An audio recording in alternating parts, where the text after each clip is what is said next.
Ang lalaking itinalaga bilang susunod na pinuno ng maalamat na Mossad na organisasyon ay nasa korte ngayong linggo at ipinasa ng Knesset ang isang mahalagang batas na lumilika ng tribunal upang sa wakas ay litisin ang mga teroristang umatake noong ikapito ng Oktubre.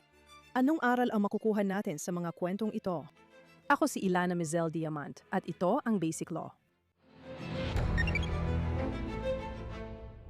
Malaking linggo ito sa legal at politika. Binuksan ng Knesset ang huling sesyon nito at nagpatuloy ang Korte Suprema sa pagdinig ng mahahalagang kasong may kaugnayan sa seguridad at patakarang panlipunan ng Israel.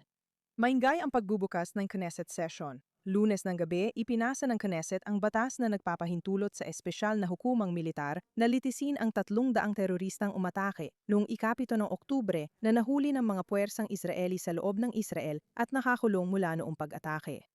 Ito ay isang pagtatangka na tapusin ang 2.5 taon ng legal na kalituhan kung paano sila maaaring at dapat litisin. Isinulong ng koalisyon at oposisyon ang panukalang batas.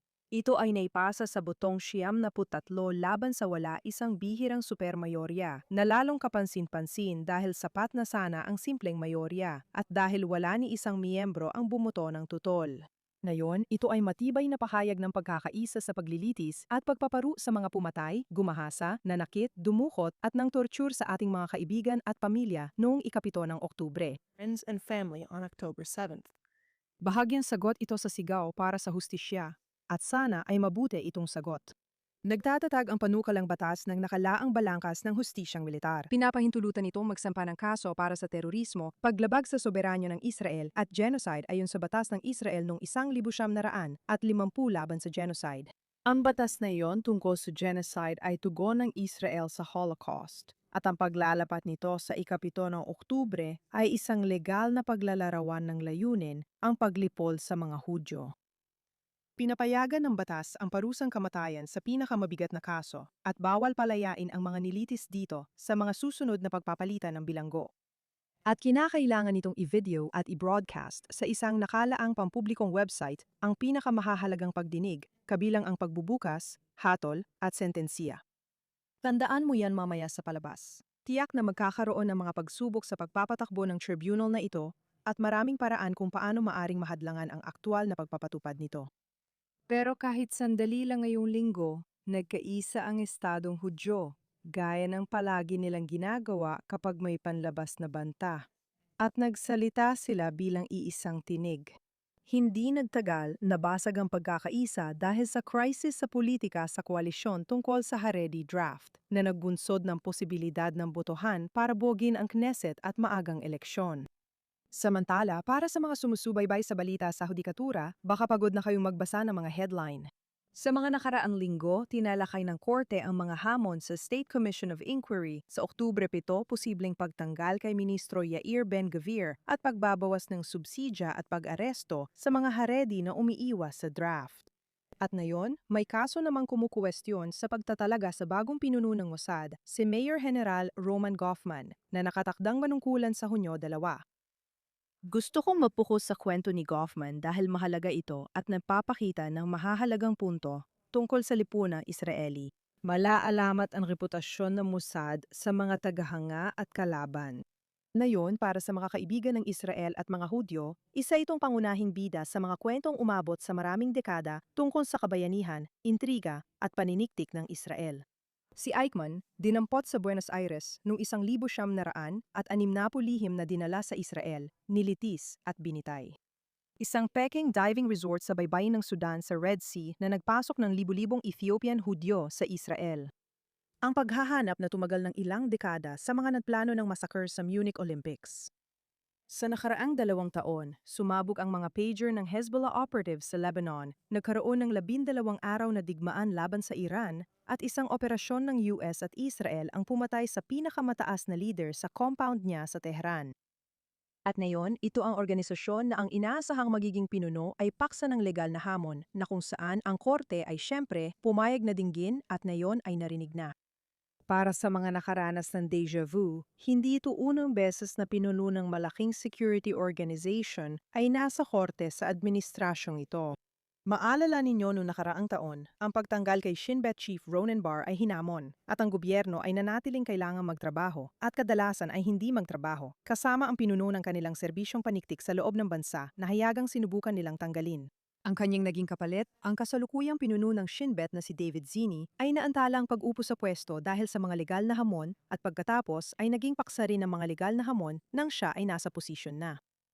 Ito ang mga kwentong binabanggit ko kapag pinag-uusapan kung paano hindi mapaghihiwalay ang batas sa Israel mula sa mahahalagang desisyon sa pulisya na may epekto sa lahat ng aspeto ng buhay, pambansang seguridad, ekonomiya, edukasyon, relihiyon at estado. Ang mga nagmamalasakit sa mga paksang ito ay dapat maunawaang ang legal na sistema ang madalas magtakda ng kanilang kapalaran. Totoo ito lalo na sa bansa kung saan kahit sino ay pwedeng questionin ang desisyon at dumiretso sa Korte Suprema. Mabuti man o masama, ang Attorney General ay nagsisilbing tunay na independenteng veto sa mga pulisiya ng sangay ehekutibo. At kung saan, mabuti o masama, nagbunga ang estadistang ideolohiya ng matatag na burokrasya na itinuturing na tungkulin ang mahigpit na pagbabantay sa mga nasa posisyong pampulitika. Ngayon, talakayin natin ang kaso ni Major General Goffman, Military Secretary ng Punong Ministro at ng USAD. Sa oras ng pagre-record na ito, hindi pa nagdedesisyon ang korte sa kaso. Pero anuman ang kalabasan, mahalaga pa rin ang background na ito. Ano ang kwento kay Goffman, gaya ng dati? Depende kung sino ang tanungin mo. Ibabahagi ko ang kwentong alam mo na at isa pang siguro hindi mo pa naririnig. Narito ang pananaw ng mga sumasalungat na malawakang naiulat. Dalawang NGO at si Ori ang nagsampa ng petisyon sa mataas na hukuman. Macias, a man who Si El Macayas, 17 anyos, ay inirecruit para sa kampanya ng impluensya sa wikang Arabe at ang pag-recruit sa kanya ay inaprubahan ni Goffman, isang komandante ng dibisyon na hindi autorisadong patakbuhin ng IDF. Noon ay menor de edad pa, si El Macayas ay inaresto ng Shin Bet, kinasuhan ng espiyahe at ikinulong ng halos 18 buwan bago binawi ang kaso laban sa kanya. Si Asher Grunes, dating Panggulo ng Korte Suprema at tagapanggulo ng komite, ay tumutol sa pag-apruba ng komite kay Goffman at tinawag itong mabigat na paglabag sa etika. Naghain si Attorney General Gali Baravmeara ng kanyang opinyon nitong linggo na ang paghirang ay labis at lantad na hindi makatwiran, kaya dapat itong pawalang bisa. Si David Bernea, papaalis na pinuno ng Mossad, ay nagpadala ng di-hininging liham sa Korte Suprema na nagbababala na si Goffman ay posibleng magdulot ng malaking pinsala sa Israel. Sa pagbasa na ito, may depekto ang paghirang, itinuring na itong may problema ng mga kinauukulang lupon at ginagawa lang ng korte ang nararapat nitong gawin. Narito ang panig na baka di mo pa narinig. Ayon sa panig na ito, magulo na agad ang usaping kay El Macayas dahil magkaibang operasyon ang nangyari, hindi lang isa. Ang seryosong operasyon, yung napakulong kay El Macayas, ay hindi talaga kinasangkutan ni Goffman. Ilang buwan bago pa nasangkot ang dibisyon ni Goffman kay El Macayas, may ibang hiwalay na unit ng paniktik ng militar na gumagamit na sa kanya bilang source ng classified na material.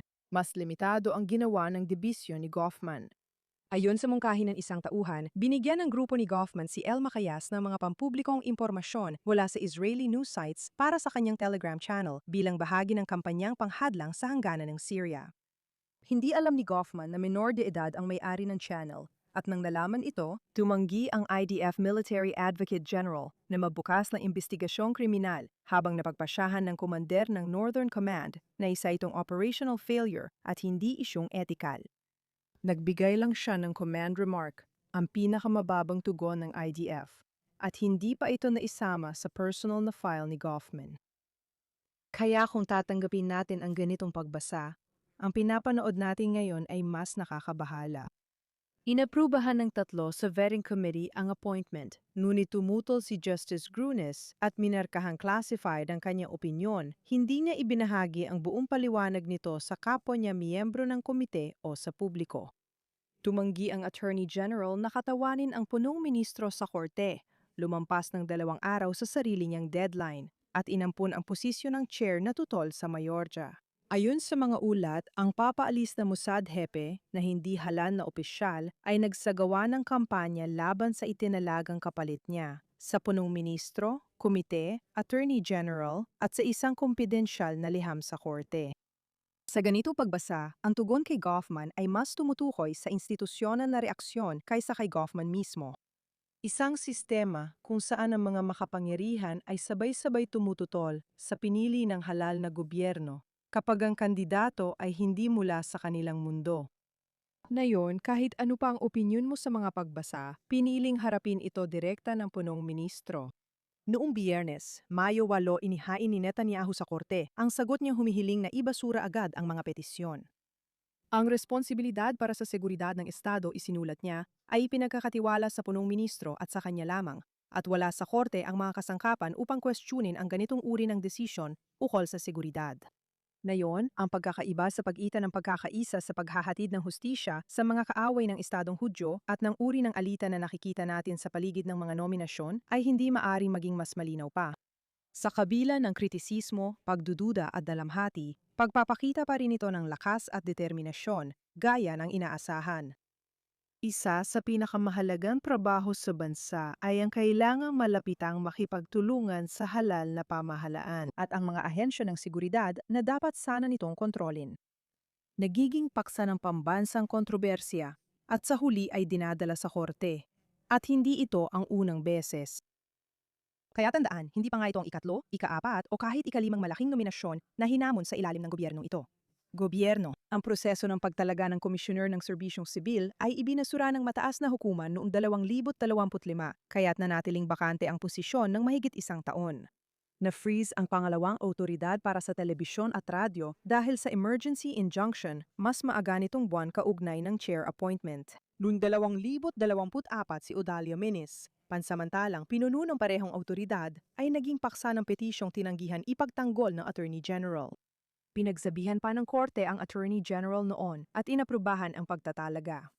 Talakayin natin kung anong ibig sabihin ng mga sunod-sunod na hamon.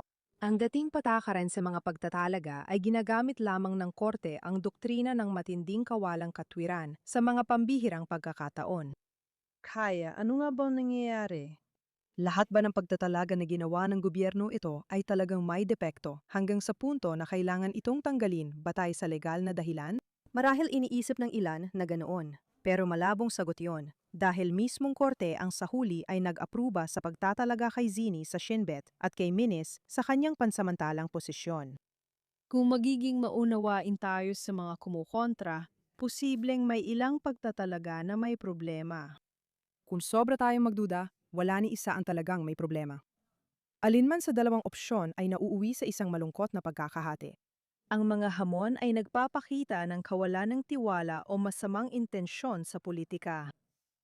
Nasiya namang binibigyang kahulugan ng mga nagtitiwala sa larangan ng politika bilang isang matinding pag-atake sa kanilang mga pinili. Dahil dito, unti-unting nawawala ang tiwala ng lahat. Ngayon, pinatutunayan ng datos ang theoryang ito. Ayon sa Institute for Liberty and Responsibility ng Universidad ng Reichman, 17% lang ang tiwala ng publiko sa gobyerno at 11% sa Knesset. Ang Korte Suprema ay nasa 44% na, para dito ay malapit na sa pinakamababang antas sa mahabang panahon. Ang Attorney General ay nasa 43% at ang pulisya naman ay nasa 27%. Ang IDF, sa kabilang banda, ay pinagkakatiwalaan ng 65 hanggang 77% ng publiko ayon sa survey na ito, na siyang pinakamataas sa lahat ng institusyong nasukat. May nakita rin akong surveys na mas mataas ang bilang. Malinaw sa pagkakaisa ng Israel sa paglaban at pagkakasundo ng Knesset sa tribunal na ang nagbubuklod sa kanila ay ang pagkakakita ng banta sa kanilang pag-iral. Nakakalungkot, pero may matitinding dahilan sa kasaysayan at mga kamakailang pangyayari para dito. Pero kabalintunaan, posible na ang paraan ng paghawak sa mga banta ng militar mula noong ika-7 ng Oktubre ay nagdulot ng pakiramdam na sapat na ang ating panloob na seguridad. Na ang mga lumang bitak at bangin ay muling lumilitaw sa mga bagay na di natin karaniwang itinuturing na may kinalaman sa ating pag-iral. Kasama dito ang pagtatalo, palitan ng pabor at labanan sa kapangyarihan sa batas at pamahalaan. Pero ang tanong kung sino ang namumuno sa Mossad, Hukbo, Shin Bet, kung gaano sila kahusay makipagtrabaho sa mga pinunong politikal at ang pananaw nila sa estratehiya ay mga tanong na may kinalaman sa ating pag-iral. Mapagpasiya ang kanilang mga pananaw at ang kakayahan nilang kumilos sa loob ng sistema o hamunin nito at natutunan natin ito sa kasamaang palad noong Oktubre 7.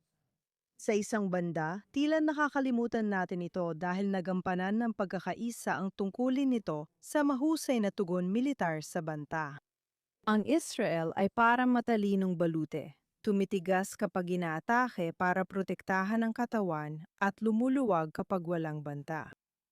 Kaya lumuluwag na tayo o lumuwag na tayo at halata ito. Sige, dahil ang mga isyung ito ay tungkol sa ating pag-iral, kailangan nating harapin ito ng mas seryoso sa politika at sa mga korte. Maliban kung may seryosong usapin ng legalidad at hindi lang paghusga sa pagkatao, hindi dapat nakasalalay sa pangangatwiran ng korte ang pagpili ng mga tauhang inaasahan ng demokratikong pamahalaan at seguridad. Ang isyong ito ay nangangailangan ng pagsusuri sa natatanging katangian ng sistemang legal bilang pangunahing tagapagpasya sa mahahalagang usaping pampatakaran. Nabanggit na natin ang mga ito dati sa palabas, pati na ang mga mekanismong nagpapahintulot dito. Walang rekisito sa karapatang magsampa ng kaso, hindi sa pagiging prangka, pero pwedeng questionin ng kahit sino ang kahit ano. Walang limitasyon sa maaring dinggin ng korte, at kaunti lang ang limitasyon sa mga remedyo na kaya nitong ibigay. Kailangan ng sariling pagtutuos ang pamunuang pampulitika. Malaki ang agwat sa pagitan ng mga Israeli at ng kanilang mga pinunong pampulitika. Natuklasan ang index ng 2024 ng Israel Democracy Institute na 81% ng mga Judiyong Israeli ay nagsasabing palagi silang makakaasa sa kanilang kapwa mamamayan sa panahon ng kagipitan, kumpara sa 25.5% lamang na nagsasabi ng pareho tungkol sa Estado. Iyan ay halos doble kaysa sa iba pang demokrasya sa kanluran at halos hindi rin nagbago sa 2025 update. Para sa Estadong Hudyo, kailangang paliitin ang agwat. Para sa akin, nagsisimula ang tamang direksyon sa sunod-sunod na maingat na pagbabago, hindi sa malalaking revolusyong politikal. Mga hakbang na madaling ipaliwanag na nakakakuha ng pagkakaisa at nagpapalakas ng boses ng publiko patungo sa direksyon ng isang bansang patuloy pang binubuo sa harap ng ating mga mata. Kaya dumako tayo sa kwento ngayon. Naiintindihan ko ang dahilan ng kasulukuyang sistema na pagtatalaga. Ang mga kandidato sa matataas na posisyon ay kailangang masuri, at ang isang estadong inaayos pa ang pamamahagi ng kapangyarihan ay may rason maglagay ng pananggalang laban sa politikal na kontrol sa serbisyo sibil. Iyan ang pinakamalakas na dahilan para sa legal na sistemang lumalaban sa kapangyarihang politikal. Pero ang instinct na yan ay maaari ring gamitin upang bigyang katwiran ang mga proseso na may mas malaking partisipasyon ng publiko, mas bukas at mas kaunting hadlang. At dito, sa parang patalinghagang paraan, maaring may iba pang aral mula sa layunin ng batas na ipinasa ngayong linggo. 930 na gaanyaya sa publiko na masaksihan ng paglilitis ng mga terorista noong Oktubre 7. Binibigyan ito ang mga mamamayan ng pagkakataon na makita ang proseso ng mahalagang pagsasara matapos ang nakakatakot na araw na iyon. May ilang paraan para gawing mas bukas sa publiko ang mga prosesong pampulitika ng Israel at dalawa lang ang babanggitin ko rito. Madalas lumabas sa diskursong pampulitika ng Israel ang ideya ng mahalagang papel ng parlamento sa matataas na pagtatalaga. Aminin ko, ito ay mula sa mga pagdinig ng Senado ng US para sa kumpirmasyon, isang mekanismong idinisenyo upang suriin sa publiko ang kalidad ng mga itatalaga sa matataas na posisyon. Ang pangalawang tingin ay sociological at political din. Ang komite para sa matataas na pagtatalaga na itinalaga ng gobyerno ay pinamumunuan ng isang kagalang-galang na retiradong maestrado ng Korte Suprema. Palagi. Pinaniniwala ang ganitong personalidad ay may natatanging kakayahan na husgahan ang Torah Hamidot o kadalisayan ng personal na pagpapahalaga at asal ng tao.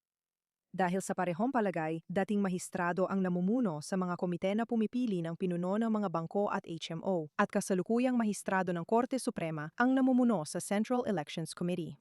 Ang parehong palagay na iyon kasama ang isang hangarin para sa isang kontramayoryang puwersa sa pamahalaan ay nagbibigay sa mga mahistrado ng Korte Suprema ng blokeng may kontrol sa mismong Judicial Selections Committee.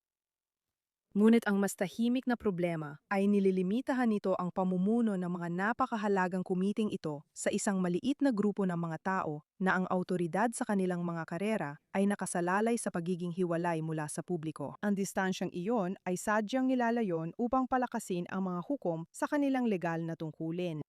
Ngunit hindi malinaw kung ito ay tamang kwalifikasyon kapag ang gawain ay pagbasa ng pagkatao ng mga pampublikong personalidad na makikipagtrabaho sa iba pang pampublikong personalidad sa magulong kalikasan ng demokratikong pamahalaan. Mas malalim pang problema ang palagay na ang pagsasanay sa batas ay nagbibigay ng monopolyo sa pagtukoy ng moral na pagiging karapat-dapat, na para bang ang pagiging makatuwiran ay isang siyentipikong konstante at hindi isang subhetibong pagpapahalaga. Malamang ay may walang katapusang listahan ng maliliit, ngunit mataas ang epekto ng mga pagbabago na maaari nating gawin sa batas at pamahalaan ng Israel na hindi nangangailangan ng mas mahirap na gawain ng pagbuo ng pagkakaisa para sa malawakang sistemikong pagbabago. At ang pag-asa ko ay ang mga maliliit na hakbang, kung maayos na mabubuo at maipapatupad, ay maghahanda sa atin para sa mas malawak na pag-uusap.